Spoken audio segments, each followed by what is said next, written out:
नमस्कार दोस्तों, स्वागत है आपका हिंदी नॉलेज शो में। तो दोस्तों, हम सभी लोग जानते हैं कि अमेरिकी डॉलर अमेरिका का सबसे मजबूत पक्ष है, जिसने अमेरिका को एक बड़ी सुपर पावर बनने में मदद करी है। लेकिन भारत ने हाल ही में इसी अमेरिकी डॉलर की टांग पकड़कर अमेरिका को जोरदार पटखनी दी है।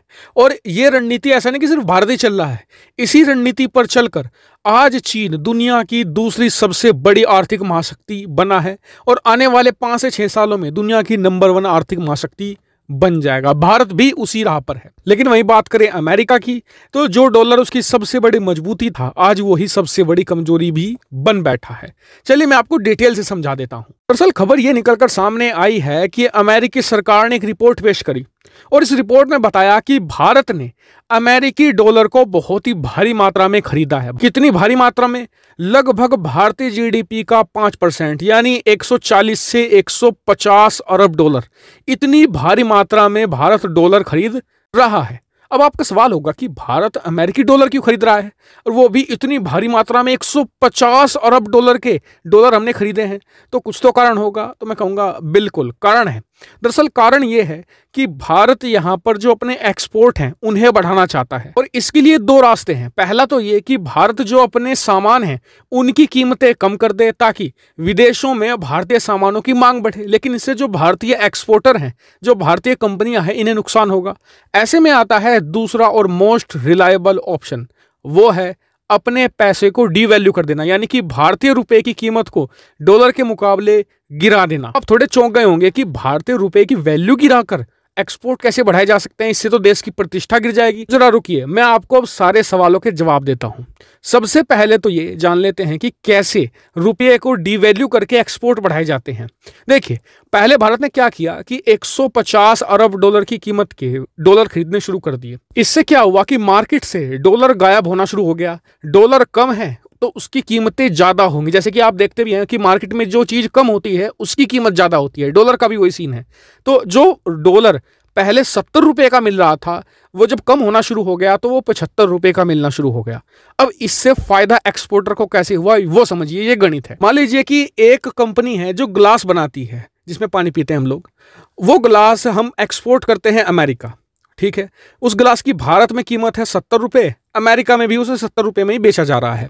लेकिन जब अमेरिका में तो रुपए में पेमेंट नहीं करेंगे जो लोग खरीदेंगे, वो तो डॉलर देकर ही कीमत चुकाएंगे।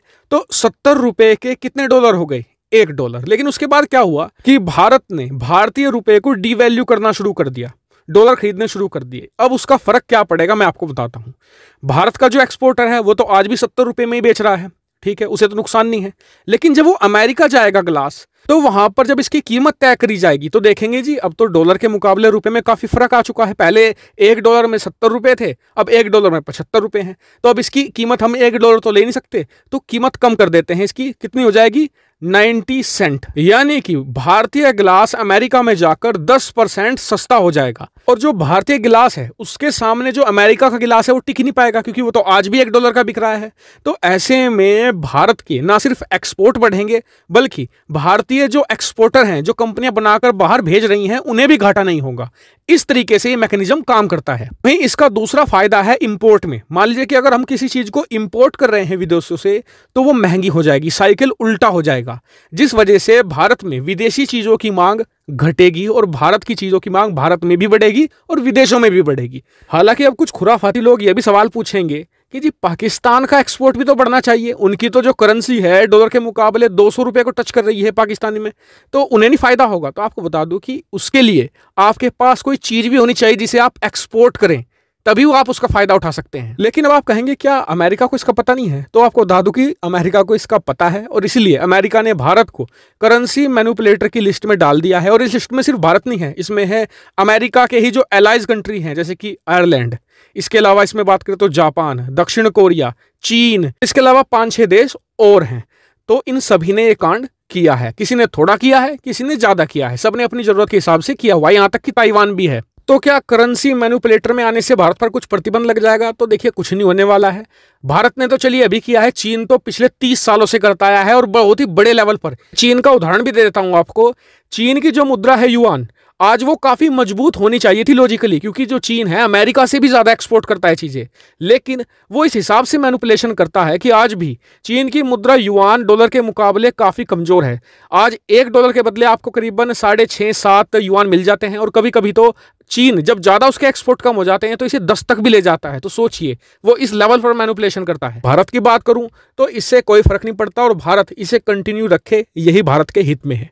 वहीं एक और चीज याद दिला दूं कि कई लोग कहेंगे कि भारत का विदेशी मुद्रा भंडार सिर्फ इसलिए बढ़ रहा था कि भारत विदेशी मुद्रा खरीद रहा है, डॉलर खरीद रहा है, लेकिन ये सच्चाई नहीं है। भारत का विदेशी मुद्रा भंडार 582 अरब डॉलर पर है।